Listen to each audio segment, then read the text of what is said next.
শুকনো পাতার নূপুর পায়ে লেখিকা আয়েশা শেখ পর্ব ৯। চোখ ধাঁধানো আভিজাত্য নিয়ে কুচকুচে নেভি ব্লু রঙের একদম brand new Mercedes Benz S class গাড়িটা সাইসাই করে ছুটে চলেছে পিচঢালা পথ চিরে। আজ বারিশের শিক্ষকতার প্রথম দিন, মানে আজ থেকেই সে পুরোদমে ক্লাস নেওয়া শুরু করবে। খুব ভোরে ঘুম থেকে উঠেই শোরুম থেকে এই বিলাসবহুল গাড়িটা নিজের নামে করে নিয়ে সোজা কলেজের উদ্দেশ্যে রওনা হয়েছে সে।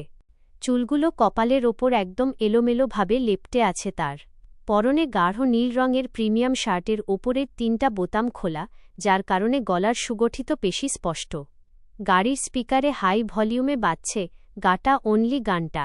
সেই হিপহপ বিটের তালে তালেই যেন এক হাতে স্টিয়ারিং হুইল ঘুরিয়ে অত্যন্ত বেপরোয়া গতিতে গাড়ি ড্রাইভ করছে সে। সাথে ডানপাটা এক্সিলারেটরে অনবরত চাপ বাড়িয়েই চলেছে। হুটহাট গিয়ার শিফট করার খসখস শব্দ আর টায়ারের ঘর্ষণে রাস্তা যেন কেঁপে কেঁপে উঠছে। তীব্র গতিতে এঁকেবেঁকে ছুটছে তার গাড়িটা। ফুটপাতে থাকা পথচারীরা রাস্তায় চলন্ত গাড়িটির এই খামখেয়ালি রূপ দেখে আতঙ্কিত চোখে তাকাচ্ছে। মনে হচ্ছে এই বুঝি নিয়ন্ত্রণ হারিয়ে পিষে দেবে কাউকে। কিন্তু বারিশের সেদিকে ভ্রুক্ষেপ নেই। ওর মুখাবয়ব একদম থমথমে, দুই ভ্রুর মাঝে সূক্ষ্ম একটা ভাঁজ। এক হাতে স্টিয়ারিং সামলে অন্য হাতটা উইন্ডো সিল্ডের ওপর অলস ভঙ্গিতে ফেলে রেখেছে সে। কলেজের মূল ফটকের কাছাকাছি আসতেই মার্সিডিজের অবাধ্য গতি, আচমকা ব্রেক চেপে গাড়ির স্পিড কমিয়ে আনল সে। নিমিষেই যেন অন্য এক মানুষ সে। একদম শান্ত, ভদ্র আর সুবোধ যুবকের মতো গাড়িটা গেটের ভেতর ঢুকিয়ে পার্কিং জোনে থামাল। গাড়ি পার্ক করে সে ড্যাশবোর্ডের আয়নায় নিজের দিকে তাকাল। আয়নায় তাকিয়ে শার্টের খোলা বোতামগুলো একে একে আটকে নিল। শেষ বোতামটি লাগানোর সাথে সাথেই কাপড়ের আড়ালে ঢাকা পড়ে গেল গলার রুপোলি চেইনটা। শার্টের কলারটা সোজা করে প্যান্টের বেল্টটা টেনে গাঢ় নীল শার্টটা নিখুঁতভাবে ইন করতেই ওর দীর্ঘ ও টানটান শরীরটার ফিটনেস দ্বিগুণ ফুটে উঠল। এরপর হাত দিয়ে এলোমেলো চুলগুলো টেনে সেট করে নেয় একদম পেছনের দিকে। সবশেষে পকেট থেকে একটা সাদা ফ্রেমের চশমা বের করে চোখে পড়তেই পুরো লুকটা ১ সেকেন্ডে বদলে গেল। একটু আগের সেই বেপরোয়া যুবকটি চোখের পলকে রূপান্তরিত হল এক গম্ভীর, পরিপাটি ব্যক্তিত্বে। সব ঠিকঠাক করে গাড়ি থেকে নেমে লম্বা পদক্ষেপে অফিস রুমের দিকে হাঁটা ধরল সে। কিছু একটা মনে পড়তেই একটু দাঁড়াল। পকেট থেকে টাই বের করে সেটা বাঁধতে বাঁধতে বাকি পথ গেল। চওড়া কাঁধ, সোজা মেরুদণ্ড আর সামনের দিকে রাখা শান্ত, ধারালো দৃষ্টির মাঝে এমন একটা গম্ভীর ভাব ছিল যে পুরো পরিবেশকে এক লহমায় স্তব্ধ করে দিতে পারে। এদিকে কলেজের প্রাঙ্গণে তখন রীতিমতো শোরগোল পড়ে গেছে। এমন রাজকীয় আর কোটি টাকার গাড়ি থেকে একজন নতুন শিক্ষককে নামতে দেখে উপস্থিত শিক্ষার্থীদের চোখ চড়ক গাছ। বিশেষ করে মেয়ে স্টুডেন্টদের দল যেন পলক ফেলতেই ভুলে গেছে। বারিশের এই তীক্ষ্ণ চোয়াল, ফর্সা গায়ের রং, চশমার আড়ালে ঢাকা রহস্যময় চোখ আর গ্রিক মূর্তির মতো সুঠাম শারীরিক গঠন মুহূর্তের মধ্যেই চারপাশটায় সৃষ্টি করল ভিন্ন আলোড়ন। ক্যাম্পাসের সবগুলো মন্ত্রমুগ্ধের ন্যায় একদৃষ্টিতে তাকিয়ে আছে নতুন স্যারের দিকে। ওই দেখ, ইনিই কি নতুন স্যার? হ্যাঁ, কালকে ওনাকে অ্যাডমিশন রুমে দেখছিলাম। প্রফেসর ফাইজান বারিশ। উফ ভাই, কি dashing! Just look at him. পুরো ক্র্যাশ মেটেরিয়াল। একদম ঠিক বলেছিস। কি হট! হেয়ারস্টাইল আর বডি স্ট্রাকচারটা দেখ, জাস্ট পারফেক্ট। আমি এখন থেকে রোজ কলেজে আসব। বারিশ এসব ফিসফিসানিকে সম্পূর্ণ উপেক্ষা করে সোজা অফিস রুমে গিয়ে ঢুকল। সেখানে নিজের আসনে বসে বাকি শিক্ষক শিক্ষিকাদের সাথে সৌজন্যমূলক কথাবার্তা শেষ করল সে। তারপর কিছুটা এগিয়ে গিয়ে প্রিন্সিপাল স্যারের টেবিলের সামনে দাঁড়িয়ে বেশ বিনয়ের সাথে বলল, স্যার, আমি কলেজ সেকশনে একটা ক্লাস রাখতে চাই। প্রিন্সিপাল সাহেব একটু অবাক হয়ে তাকালেন। কিন্তু ফাইজান, আপনি তো মূলত ভার্সিটি সেকশনের ইংলিশ ডিপার্টমেন্টের জন্য অ্যাপয়েন্টেড। কলেজের সিলেবাস আর ভার্সিটির লিটারেচার তো আলাদা। জি স্যার, আমি জানি। বারিশ মুখে হালকা পেশাদার হাসি ফুটিয়ে বলল, তবু আমি চাচ্ছিলাম কলেজ সেকশনের ১১ শ্রেণীর নতুন ব্যাচটার ইংরেজির বেসিক ফাউন্ডেশনটা আমি নিজে তৈরি করে দিই। রুটিনে যদি আমার একটা রেগুলার ইংলিশ ক্লাস অ্যালট করে দেওয়া যেত খুব ভালো হতো। প্রথম দিনেই ফাইজানের এমন আগ্রহ, বিনয়ী আচরণ আর নিজের সাবজেক্টের প্রতি দায়িত্ববোধ দেখে প্রিন্সিপাল সাহেব মুগ্ধ না হয়ে পারলেন না। সাধারণত তরুণ শিক্ষকেরা জুনিয়র সেকশনে ক্লাস নিতে একটু ইতস্তত করে, কিন্তু তার মতো একজন উচ্চশিক্ষিত এবং যোগ্য যুবক নিজে থেকে কলেজের বাচ্চাদের ইংরেজি শেখানোর আগ্রহ দেখাচ্ছে, এটা সত্যিই প্রশংসনীয়। চেয়ারে একটু হেলান দিয়ে মুখে একটা সন্তুষ্টির হাসি ফুটিয়ে তিনি বললেন, বেশ, আপনি যখন নিজে থেকে জুনিয়রদের ইংরেজি শেখানোর দায়িত্ব নিতে চাইছেন, আমার কোনো আপত্তি নেই। আপনার মতো একজন স্কিল্ড ইংলিশ টিচার পেলে নতুন ব্যাচটারই লাভ। আমি রুটিন কমিটিকে বলে দিচ্ছি। বারিশ নম্রভাবে মাথা ঝুঁকিয়ে বলল, thank you so much, sir. আর যদি অনুমতি দেন, তবে আজ থেকেই প্রথম পিরিয়ডেই ইংরেজি ক্লাসটা আমি নিতে চাই। একদম ফার্স্ট ডে থেকেই ওদের সাথে কমিউনিকেটিভ ইংলিশের সেশনটা শুরু করে দিতে চাচ্ছিলাম। প্রিন্সিপাল সাহেব আর দেরি না করে টেবিলের বেল চেপে পিয়নকে ডেকে বললেন,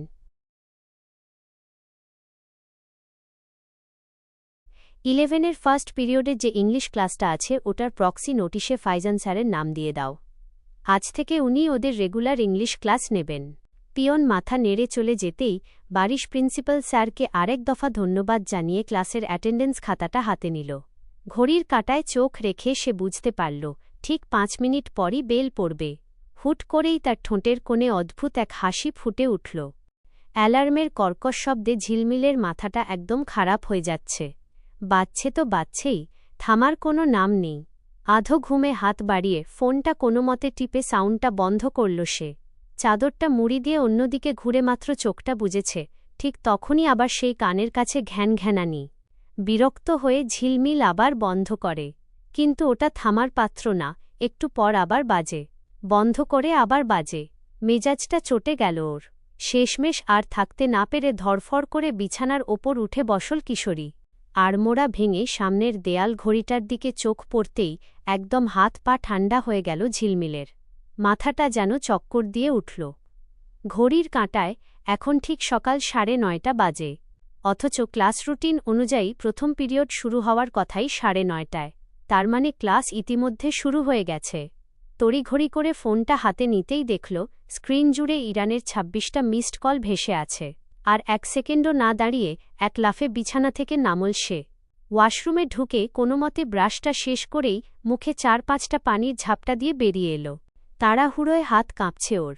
ড্রয়ার টেনে নতুন কলেজ ড্রেসের ধবধবে সাদা কামিজ আর সালোয়ারটা বের করে চটজলদি গায়ে গলিয়ে নিল। এরপর কামিজের 2 কাঁধ থেকে ঝুলে থাকা ওড়নাটা বুকের ওপর সুন্দর করে আড়াআড়ি করে টেনে ওড়নার 2 প্রান্ত পিঠের দিক থেকে ঘুরিয়ে এনে কোমরের ঠিক ওপরে বেল্ট দিয়ে নিখুঁত একটা বাঁধন দিতেই পুরো ড্রেসটা ওর শরীরের সাথে সুন্দরভাবে ফিট হয়ে গেল। আয়নার সামনে দাঁড়িয়ে চুল বাঁধার জন্য চিরুনিটা হাতে নেওয়ারও সময় পেল না। আঙুল দিয়েই জট ছাড়িয়ে কোনোমতে টেনেটুনে 2 পাশে 2টো বেনি ঝুলিয়ে দিল সে। সিঁড়ি দিয়ে একরকম লাফাতে লাফাতে নিচে নামার সময় মাকে ডেকে চিৎকার করে উঠল ঝিলমিল, আম্মু, তোমরা আমাকে ডাকনি কেন? ডাকিনি মানে? তোর ঘরের দরজাটা ভাঙাই শুধু বাদ রেখেছিলাম। রান্নাঘর থেকে কড়া গলায় জবাব দিলেন নাজমা বেগম। ধুর, কলেজের প্রথম দিনেই লেট হয়ে গেল। ঝিলমিলের এই এলোমেলো রূপ দেখে নাজমা বেগম চোখ কপালে তুলে বললেন, এমন পাগলের মতো সেজে কেউ কলেজে যায়? চুলগুলোর কি ছিঁড়ি করেছিস? আহ, চুপ করো তো, একদম সময় নেই। ডাইনিং টেবিল থেকে একটা পাউরুটির স্লাইস মুখে পুরে দিয়ে সোজা বাইরে দৌড় দিল সে। গ্যারেজ থেকে সাইকেলটা বের করেই প্যাডেলে এমন চাপ দিল যেন রীতিমতো সাইকেল ওড়াচ্ছে সে।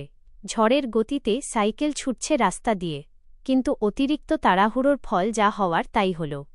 হঠাৎ রাস্তার একটা ছোট গর্তে চাকা পড়তেই টাল সামলাতে না পেরে ছিটকে পড়ে গেল ঝিলমিল। ভাগ্য ভালো যে খুব বেশি ব্যথা পায়নি, তবে সাদা সালোয়ার আর কামিজের হাতায় বেশ কিছুটা কাদা ময়লা লেগে গেছে। তবে আজ এসব পাত্তা দেওয়ার সময় ওর নেই। চটজলদি উঠে দাঁড়িয়ে জামার ময়লাটা হাত দিয়ে কোনোরকমে ঝেড়ে ফেলেই আবার সাইকেলে উঠে বসল।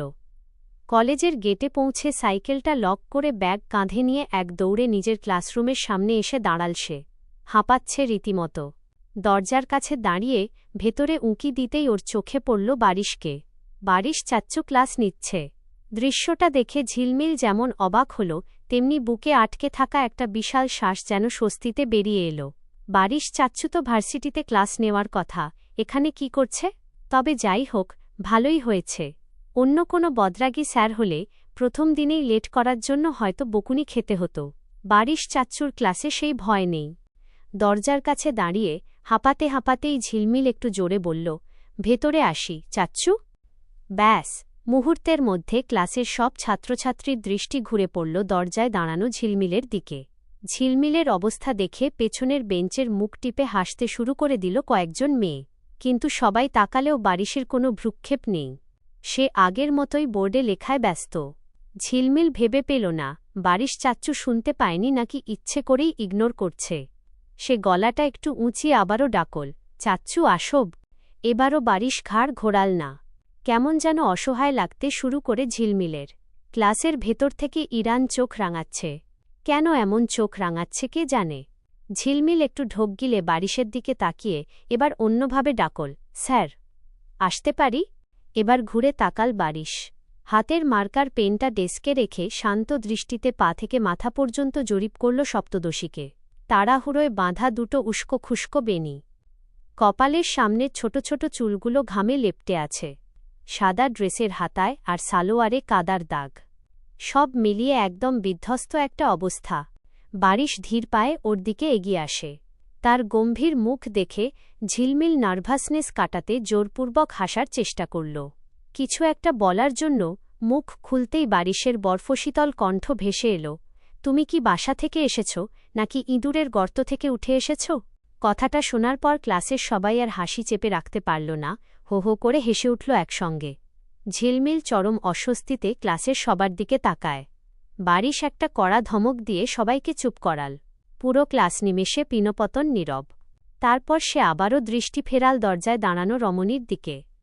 ঝিলমিল আমতা আমতা করে বলল, বাসা থেকেই এসেছি। ঠিকই আছে, এই অবস্থায় তো ইঁদুরও তোমাকে তাদের গর্তে এলাও করবে না।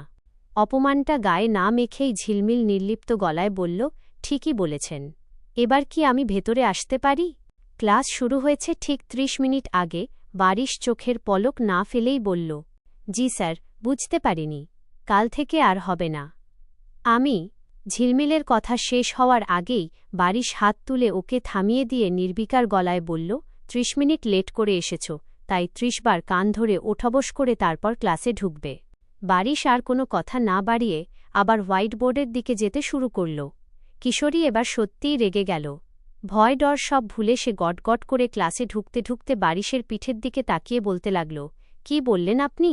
মাত্র ৩০ মিনিট লেট হয়েছে বলে আমি সবার সামনে কান ধরে ওঠবস করব? পারব না আমি।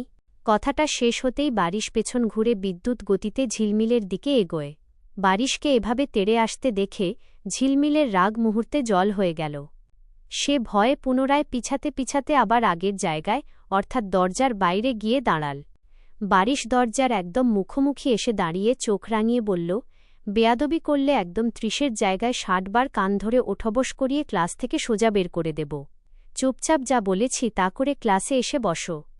ঝিলমিল এবার করুণ চোখে তাকিয়ে অনুনয়ের সুরে বলল, আপনি না আমার চাচ্চু? চুপ, এখানে এসব চলবে না। চাচ্চু, প্লিজ শাট আপ। আমি তোমার বাবার ভাই নই যে সারাক্ষণ এভাবে চাচ্চু চাচ্চু করবে। বারিশের গলার স্বর নামিয়ে শক্ত করে বলল। ঝিলমিল অবিশ্বাস্য চোখে তাকিয়ে বলল, আপনি আমাকে সত্যিই সবার সামনে কানে ধরাবেন? তুমি কি তাড়াতাড়ি করবে? ক্লাসের সময় চলে যাচ্ছে। বারিশ হাতঘড়ির দিকে তাকিয়ে তাগাদা দিল।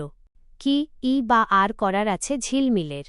শেষমেশ মাথা নিচু করে সত্যি সত্যি 2 কানে হাত রাখল সে।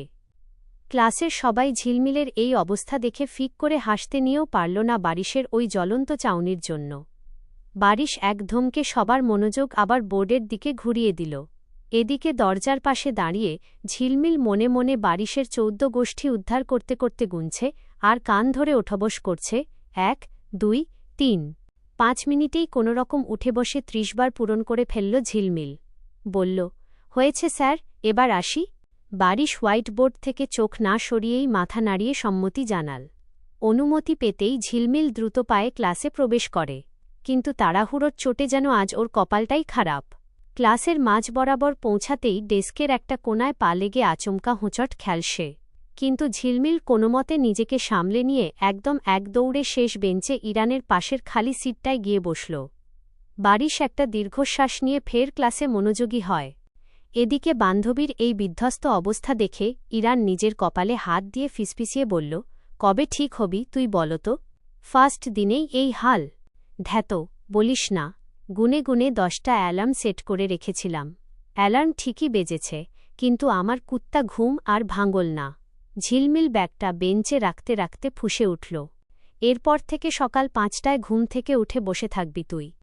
ঝিলমিল সেদিকে কান না দিয়ে ক্লাসের সামনের দিকে তাকিয়ে গলার স্বর আরও নামিয়ে বলল, আচ্ছা ওসব ছাড়। বারিশ চাচ্চু এখানে কেন ক্লাস নিচ্ছে রে? কেন আবার? আমাদের একাদশের রেগুলার ইংরেজি স্যার তো উনি। কি বলিস কি, সত্যি? ইরান কিছু বলতে যাচ্ছিল, কিন্তু তার আগেই ক্লাসের থমথমে পরিবেশ কাঁপিয়ে বারিশের গম্ভীর কণ্ঠস্বর ভেসে এল, ক্লাসে আর একটা সাউন্ডও যদি আমি পাই, তবে যে কথা বলবে তাকে সোজা সামনে এনে পুরো পিরিয়ড কান ধরিয়ে দাঁড় করিয়ে রাখব। কথাটা তীরের মতো এসে গায়ে লাগতেই ঝিলমিল আর ইরান ঝটপট কথা থামিয়ে দিল। ক্লাসের বাকি সবাইও একদম তটস্থ হয়ে মেরুদণ্ড সোজা করে যার যার জায়গায় চুপচাপ বসে রইল। পুরো ক্লাসরুমে আবার পিনপতন নীরবতা। কিন্তু হুট করেই ঝিলমিলের মনে পড়ল নিজের রোল নম্বরটাই প্রেজেন্ট করতে ভুলে গেছে। ঝিলমিল আর দেরি না করে একটু ইতস্তত করে বেঞ্চ ছেড়ে দাঁড়িয়ে বেশ নিচু গলায় কাঁচুমাচু হয়ে বলল, স্যার, আমার প্রেজেন্টটা একটু দিয়ে দিন।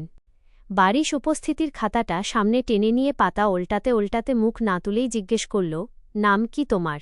বারিশের এই প্রশ্নটা শুনে ঝিলমিল ভেতরে ভেতরে রাগে একদম ফেটে পড়ার উপক্রম হল। নাকটা ফুলে উঠল তার। এই লোক এত বেশি বেশি কেন করে? এমন ভাব করছে যেন কখনো দেখেইনি ঝিলমিলকে। ঝিলমিলকে চুপ করে থাকতে দেখে বারিশ এবার খাতা থেকে চোখ তুলে সরাসরি ওর দিকে তাকাল। কি হল? নাম বলো। ঝিলমিল দাঁতে দাঁত চেপে গলার স্বর যথাসম্ভব স্বাভাবিক রেখে জবাব দিল, জাহানারা চৌধুরী ঝিলমিল। সন্ধ্যের হালকা আলো আঁধারিতে জারিফ আর ঝিলমিল দুজনে পাশের ছাদের রেলিং ঘেঁষে দাঁড়িয়ে কথা বলছিল। কলেজে দেখলাম না তোমায়। বন্ধুদের সাথে ঘুরতে গিয়েছিলাম। বললেও না আমাকে। বললেই কি তুই কি সাথে যেতি? না। তাহলে? আচ্ছা, বাদ দাও, তোমার চাচ্চু আমাদের ওখানে চাকরি নিয়েছে কেন? সেটা আমিও জানি না। তার যখন যেটা মন চায় সেটাই করে। কিছু বললেই বাসার সবার উপর রেগে যায়। কে জানে, হয়তো আমার উপর নজর রাখতেই এসব করছে। খুব খারাপ সে। আমাকে আজকে। ঝিলমিল কথা সম্পূর্ণ করার আগেই জারিফ থামিয়ে দেয়। ওয়েট। গেট দিয়ে একটা গাড়ি ঢুকতে দেখে চোখ বড় বড় হয়ে যায় জারিফের। ও মাই গড, হোয়াট আ ওয়ান্ডারফুল কার! তাদের বাসার গেট গলে ভেতরে ঢুকছে রাজকীয় গাঢ় নীল রঙের একটা নতুন চকচকে মার্সিডিজ বেঞ্জ এস ক্লাস গাড়ি। হেডলাইটের তীব্র আলোয় লনের অন্ধকার কেটে যাচ্ছে। জারিফ অবিশ্বাসের চোখে সেদিকে তাকিয়ে আছে। লনের ঠিক মাঝখানটায় এসে গাড়িটা থামতেই অবাকের চরম সীমায় পৌঁছে যায় জারিফ। কারণ চালকের আসনের দরজা খুলে অত্যন্ত গাম্ভীর্যপূর্ণ ভঙ্গিতে গাড়ি থেকে নামছে বারিশ। চাচাকে এমন এক বিলাসবহুল রাজকীয় গাড়ির মালিক হিসেবে দেখে জারিফ আর ছাদে এক মুহূর্ত টিকতে পারল না। সিঁড়ি দিয়ে হন্তদন্ত হয়ে নিচে নেমে এল সে। এক দৌড়ে লনে গাড়ির কাছে গিয়ে হাতটা বাড়িয়ে বলল, এটা কোথায় পেলে চাচ্চু? জারিফের হাত গাড়িতে স্পর্শ লাগার আগেই বারিশ ঝট করে জারিফের কবজি চেপে ধরে ওকে থামিয়ে দিল। মুখে কোনো ভাবান্তর না এনে শান্ত গলায় বলল, don't touch it. It's my car. Zarif নিজের কবজিটা ছাড়িয়ে নিয়ে উত্তেজিত গলায় বলল, আর ইউ কিডিং মি চাচ্চু? সিরিয়াসলি? এই গাড়ি তুমি আবার কখন কিনলে? বারিশ এবার পকেট থেকে মার্সিডিজের চাবিটা বের করে লক করার বোতামে আলতো চাপ দিল। গাড়িটা একটা মৃদু আওয়াজ করে লক হতেই সে জারিফের দিক থেকে চোখ সরিয়ে নিল। ধীরস্থিরভাবে মুখ তুলে সে তাকাল ওপাশের ছাদে রেলিং ধরে দাঁড়িয়ে থাকা ঝিলমিলের দিকে। সরাসরি ঝিলমিলের চোখের দিকে তাকিয়ে একদম স্বাভাবিক গলায় বলল, আজকে। বলে সে বাড়ির ভেতর ঢুকে পড়ল। বাড়িতে গুনে গুনে 3টে গাড়ি। তুমি আসবে বলে তোমার বাবা সেদিনও তোমার জন্য নতুন একটা গাড়ি কিনে এনেছে। সেটা রেখে 4,72,00,000 টাকা খরচ করে কি মনে করে এই গাড়ি কিনতে গেলে তুমি? বারিশের রুমে ঢুকে বেশ রাগত গলায় কথাগুলো বললেন ঝর্ণা বেগম। বারিশ কোনো জবাব না দিয়ে চুপচাপ নিজের কাজ করতে থাকায় তিনি আরও রেগে গিয়ে বললেন, উত্তর দাও তরঙ্গ। সামনে টেবিলের ওপর ল্যাপটপ খোলা বারিশের। সে ল্যাপটপ থেকে চোখ না সরিয়ে একদম নির্বিকার ভঙ্গিতেই বলল, গতকালই তো তুমি বললে গাড়ি কিনলে মেনে নিতে। তাই কিনেছি। এবার মেনে নাও। ওটা আমি রাগের মাথায় মুখের কথা বলেছিলাম। আর তুমি সেটা সত্যি সত্যি নিজের টাকায় কিনেছি। চলে যাও এখান থেকে। বারিশের কণ্ঠে এবার বরফশীতল কাঠিন্য। একই কথা বারবার বলবে না। গাড়ি কেনার এতই যখন শখ ছিল, 1 কোটি টাকার মধ্যেও তো ভালো গাড়ি কিনতে পারতে। তাই বলে 4-4টি কোটি টাকা উড়িয়ে দিলে? তুমি কি একটুও বদলাবে না তরঙ্গ? বাড়ি সেবার আর কোনো উত্তর দিল না। মায়ের কথাগুলো যেন ওর কানেই পৌঁছাল না। সে আগের মতোই তাকিয়ে রইল ল্যাপটপের স্ক্রিনে। কালই ফেরত দিয়ে আসবে গাড়িটা। আমি কোনো কথা শুনব না। বারিশ এবার ল্যাপটপ থেকে চোখ তুলে মায়ের দিকে তাকাল। যেটা একবার আমার হয়ে যায় সেটা হাতছাড়া করার অভ্যাস আমার নেই। আমি অতশত বুঝি না, আমি শুধু জানি। ঝর্ণা বেগম কথাটি শেষও করতে পারলেন না। বারিশ হঠাৎ নিজের 2 হাত দিয়ে ল্যাপটপটা এত শক্ত করে চেপে ধরল যেন এক মুহূর্তের মধ্যে ওটা দুমড়ে মুচড়ে ভেঙে ফেলবে। ওর হাতের রগগুলো রাগে ফুলে উঠেছে। ছেলের এই মারমুখী নীরবতা দেখে ঝর্ণা বেগমের মুখের কথা মুখেই আটকে গেল। তিনি আর কথা বাড়ানোর সাহস পেলেন না। একটা দীর্ঘশ্বাস ফেলে নিঃশব্দে রুম ছেড়ে বেরিয়ে গেলেন। দিঘি আর বারিশের বিয়ের তারিখ একদম ঘনিয়ে এসেছে। আর মাত্র কিছুদিন, তারপরই ওদের 4 হাত এক হবে। আজকে দিঘিকে নিয়ে কেনাকাটার জন্য শপিং মলে যাওয়ার কথা বারিশের। যাওয়ার কথা ছিল গতকালই, কিন্তু বারিশের ব্যস্ততার কারণে তা আর হয়ে ওঠেনি। এদিকে ঝিলমিলের জীবনের অবস্থা একদম তেজপাতা। কলেজে সে প্রতিদিনই লেট করে পৌঁছায়, আর বারিশ তাকে প্রতিদিনই ক্লাসের সামনে কান ধরিয়ে দাঁড় করিয়ে রাখে। নিয়মিত এই অপমান সহ্য করতে করতে ঝিলমিলের চামড়াও এখন গন্ডারের মতো শক্ত হয়ে গেছে। বারিশের কড়া কড়া কথা এখন আর ওর গায়ে লাগে না।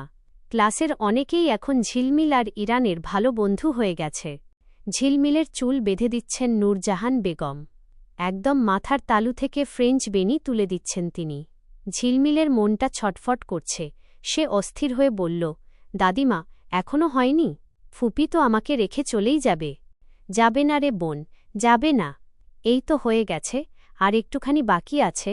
নূরজাহান বেগম পরম মায়ায় নাতনির চুল ওলটপালট করতে করতে বললেন। দিঘি পুরোপুরি তৈরি হয়ে নিচে নেমে এসে ঝিলমিলকে তাগাদা দিয়ে বলল, হয়েছে তোর? কতক্ষণ ধরে দাঁড়িয়ে আছি। ঝিলমিল এবার ছটফট করে উঠে বলল, দাদিমা, ছাড়ো এবার। নূরজাহান চৌধুরী আলতো করে শেষ টানটা দিয়ে চুলগুলো ছেড়ে দিলেন। বললেন, শেষ। দেখি তো কেমন লাগছে আমার সোনাটাকে। ঝিলমিল ঝটপট আয়নায় নিজের মুখটা একবার দেখে নিয়ে পেছন ঘুরল। দাদিমার দিকে তাকিয়ে মিষ্টি করে হেসে বলল, ফিরে আসার পর মন ভরে দেখিও দাদিমা। আমি এখন যাই। বলেই সে দিঘির হাত ধরে একরকম টেনে বাইরে বেরিয়ে গেল। দিঘি আজ একটা কালো রঙের ঢিলেঢালা প্যান্টের সাথে মানানসই লেডিস শার্ট পরেছে। আর ঝিলমিল পরেছে একদম সাধারণ একটা সুতি কুর্তির সাথে জিন্স প্যান্ট। বাইরে লনে বারিশ গাড়ি নিয়ে অপেক্ষা করছিল।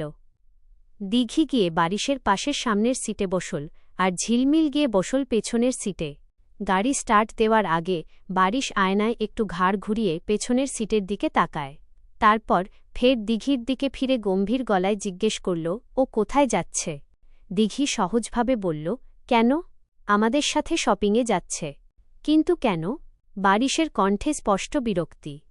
ঝিলমিল পেছনের সিট থেকে সামনের দিকে ঝুঁকে এসে চওড়া একটা হাসি দিয়ে বলল, জ্বালাতে যাচ্ছি আপনাদের। কেন ফুপা, কোনো সমস্যা? বারিশ পেছন ঘুরে ঝিলমিলের দিকে এমনভাবে তাকাল যেন পারলে এখনই ওকে গাড়ি থেকে নামিয়ে দেয়। সে দাঁতে দাঁত চেপে বলল, না। তাহলে আর দেরি না করে গাড়ি স্টার্ট করুন। বেশ হুকুম দেওয়ার ভঙ্গিতে বলল কিশোরী। এদিকে ঝিলমিলের মুখে ফুপা ডাক শুনে দিঘি চোখ পাকিয়ে ওর দিকে তাকাল। এখনও বিয়েই হল না, আর এর মধ্যেই ফুপা ডাকা শুরু। তবে ঝিলমিল সেসব চোখের ইশারাকে পাত্তা না দিয়ে দিঘির দিকে তাকিয়ে বলল, ফুপি, শোনো। বল, কি বলবি? বিয়ের পর তোমার এই হাজবেন্ডকে বলবে মানুষের সাথে ব্যবহারটা যেন একটু ভালো করে। দিঘি ফিসফিসিয়ে ধমক দিয়ে বলল, তুই কি একটু চুপ থাকবি ঝিলমিল? থাকব, তবে একটা শর্তে। কি শর্ত? শপিং মলে গিয়ে তুমি নিজের জন্য যা যা কিনবে আমাকেও ঠিক সেই জিনিসগুলো কিনে দিতে হবে। আচ্ছা বাবা, আচ্ছা, তোকে সব কিনে দেব। তুই দয়া করে এখন চুপ থাক। ওকে, ডান। ঝিলমিল মুখে আঙুল দিয়ে চুপ থাকার ভঙ্গি করল। বারিশ গাড়ি চালাতে চালাতে লুকিং মিররে বারবার পেছনের সিটে বসা ঝিলমিলকে দেখছিল, আর ভেতরে ভেতরে রাগ সামলাতে দাঁত কামড়াচ্ছিল। শপিং মলে পৌঁছানো মাত্রই বারিশকে পেছনে ফেলে দিঘিকে নিয়ে আগে আগে ছুটল ঝিলমিল। সে যতগুলো দোকানে ঢুকছে সবগুলোতে একদম হুলস্থুল বাঁধিয়ে দিচ্ছে। কাপড়চোপড় টেনে টুনে সেলসম্যানদের অস্থির করে তুলছে। বারিশ তার জীবনে কোনোদিন মেয়েদের সাথে কেনাকাটা করতে আসেনি। আজকে এসে যে সে জীবনের সবচেয়ে বড় ভুল করেছে তা প্রতি মুহূর্তে হাড়ে হাড়ে টের পাচ্ছে। বারিশের কেনাকাটায় আগ্রহ নেই কোনো। দিঘির তো আরও ইচ্ছে নেই। তার মনের ভেতর, চোখের সামনে বারবার শুধু তাহসিনের মুখটা ভেসে উঠছে। তবু এই ছটফটে ঝিলমিলটার জোড়াজুড়িতে ওর পছন্দ মতোই দিঘি একে একে সবকিছু কিনে নিল। বিয়ের কেনাকাটা তো আর একটা দুটো নয়, প্রচুর জিনিসপত্র। দেখতে দেখতে সারাদিন গড়িয়ে সন্ধে নেমে এলো। কেনাকাটা প্রায় শেষ করে দিঘি একটু ওয়াশরুমের দিকে গেল। শপিং মলের একটা নিরিবিলি করিডোরে বারিশ আর ঝিলমিল পাশাপাশি দাঁড়িয়ে আছে। বারিশের দুহাত ভর্তি দামি দামি ব্র্যান্ডের শপিং ব্যাগ। ঝিলমিল হঠাৎ বারিশের হাতের একটা বিশেষ ব্যাগের দিকে তাকিয়ে চঞ্চল গলায় বলে উঠল, আপনার বিয়ের শেরওয়ানিটা কিন্তু অনেক সুন্দর হয়েছে ফুপা। ওটা আমিই পছন্দ করে দিয়েছি। দেখবেন, বিয়ের দিন আপনাকে অনেক সুন্দর লাগবে। ঝিলমিলের কথা শেষ হওয়া মাত্রই বারিশ আর নিজেকে সামলাতে না পেরে শপিং ব্যাগ সমেত বিদ্যুৎ গতিতে এক পা এগিয়ে এসে নিজের শরীর দ্বারা ঝিলমিলকে দেয়ালের সাথে চেপে ধরল। চোখ দুটো রাগে রক্তিম হয়ে গেছে। সে ঝিলমিলের একদম মুখের কাছে নিজের মুখ এনে ফিসফিসিয়ে বলল, কিসের ফুপা? হ্যাঁ, বিয়ে হয়েছে আমাদের এখনও? শোনো, যাওয়ার পথে যদি আর একটা শব্দ তোমার এই মুখ দিয়ে বের হয়েছে, তবে দোকান থেকে সুপার গ্লু কিনে এনে তোমার ঠোঁটে লাগিয়ে দেব। বলো, আরও কথা বলবে? বারিশের এই আচমকা আক্রমণ আর বাঘের মতো চাউনি দেখে ঝিলমিলের বুকের ভেতরটা ধক করে উঠে। সে ভয়ে চোখ বড় বড় করে পাশে জোরে জোরে মাথা নাড়ল। না, সে আর একটা কথাও বলবে না। বারিশের দেওয়া হুমকির পর ঝিলমিল মুখে কুলুপ আঁটল ঠিকই, কিন্তু নিজের স্বভাব তো আর পুরোপুরি বদলে ফেলা যায় না। বারিশের গাড়িটাকে বানিয়ে দিল সে চলন্ত রেস্তোরাঁ। দিঘি ফিরে আসতেই ঝিলমিল চুপচাপ গিয়ে পেছনের সিটে বসে। তবে মুখ বন্ধ রাখলেও পেটের ক্ষুধা তো আর বন্ধ রাখা যায় না। এই রাবিশ স্যার সারাদিনে এক বোতল পানি পর্যন্ত খাওয়ায়নি ওদের। শপিং মলের ভেতর অত ছোটাছুটি করার পর ঝিলমিলের বেশ ভালো রকম খিদে পেয়েছে। গাড়ি কিছুদূর এগোতেই রাস্তার পাশে একটা ফুডকোর্ট দেখে ঝিলমিল আর লোভ সামলাতে পারল না। সে দিঘির পিঠে আলতো টোকা দিয়ে হাত দিয়ে ইশারা করল ফুডকোর্টের দিকে। মুখে কিছু বলল না, শুধু দুই ঠোঁট চেপে ধরে পেটে হাত দিয়ে ক্ষুধার্ত একটা মুখভঙ্গি করল। দিঘি ওর ইশারা বুঝতে পেরে বারিশের দিকে তাকিয়ে বলল, বারিশ, গাড়িটা একটু থামাও তো। ঝিলমিলের বোধহয় খিদে পেয়েছে, কিছু একটা কিনবে। বারিশ লুকিং মিররে সপ্তদশীর দিকে তাকাতেই দেখল সে একদম নিরীহ মুখে বসে আছে। সে নিঃশব্দে গাড়িটা চাপাল রাস্তার পাশে। ঝিলমিল ঝটপট গাড়ি থেকে নেমে ফুচকা আর আইসক্রিম কিনে বেশ খুশি মনে গাড়িতে ফিরে এল। গাড়ির ভেতর বসেই সে আয়েশ করে ফুচকা খাওয়া শুরু করে। দামি লেদার সিটের ওপর টক পানিগুলো পড়ছে, সেদিকে মেয়েটার কোনো ভ্রুক্ষেপ নেই। গাড়ি আবারও নিজ গন্তব্যে চলছে। ফুচকা শেষ হতে না হতেই ঝিলমিলের নজর পড়ল রাস্তার ওপারের একটা কফি শপের দিকে। পুনরায় ঝিলমিল খামচে ধরল দিঘির হাত। এবারও মুখে কোনো রা নেই, শুধু জানালার বাইরে কফি শপের সাইনবোর্ডের দিকে করুণ চোখে তাকিয়ে রইল। দিঘি আবার বলল, বারিশ, গাড়িটা আরেকবার থামাও। ও একটু কফি খাবে। দাঁতে দাঁত চেপে গাড়ি সাইড করে বারিশ। ঝিলমিল এবার গাড়ি থেকে নেমে বড় এক মগ কোল্ড কফি আর সাথে দুটো বড় চিজ বার্গার নিয়ে গাড়িতে উঠল। বার্গারের চিজ আর সস তার আঙুল বেয়ে মার্সিডিজের সিটের ওপর পড়ছে। এবারও কোনো দিক না তাকিয়ে খেতে লাগল মেয়েটা। বারিশ তখন আয়নায় ওর দিকে এমনভাবে তাকাল যেন পারলে এখনই ওকে গাড়ি থেকে ছুঁড়ে ফেলে দেবে। গাড়ি আবারও স্টার্ট করেছে বারিশ। এবার অন্তত সোজা বাড়ি পৌঁছানো যাবে। কিন্তু বারিশের সেই স্বস্তি টিকল না বেশিক্ষণ। গাড়ি যখন তাদের এলাকার কাছাকাছি চলে এসেছে, ঠিক তখনই ঝিলমিলের চোখ আটকাল রাস্তার ধারের একটা চটপটির দোকানের দিকে। ওর মনটা কেমন যেন চটপটির জন্য আনচান করে উঠল। এটা সে পার্সেল করে নিয়ে যাবে, ঘুমানোর আগে খেয়ে ঘুমোবে। ঝিলমিল এবার দিঘির কাঁধে বারবার মৃদু ধাক্কা দিয়ে জানালার বাইরে চটপটির দোকানটার দিকে একদৃষ্টিতে তাকিয়ে রইল। মুখে কোনো কথা না বলে শুধু চোখ দুটো দিয়ে আকুল এক মিনতি ফুটিয়ে তুলল সে। দিঘি পেছনের দিকে ঘুরে শাসন করার মতো করে তাকাল। ঝিলমিল ইশারায় বোঝাল এবারই শেষ। তপ্ত শ্বাস ফেলে দিঘি বারিশের দিকে ফিরে বেশ নরম গলায় বলল, বারিশ, আর একটা বার গাড়িটা একটু সাইড করো। ও চটপটি নেবে।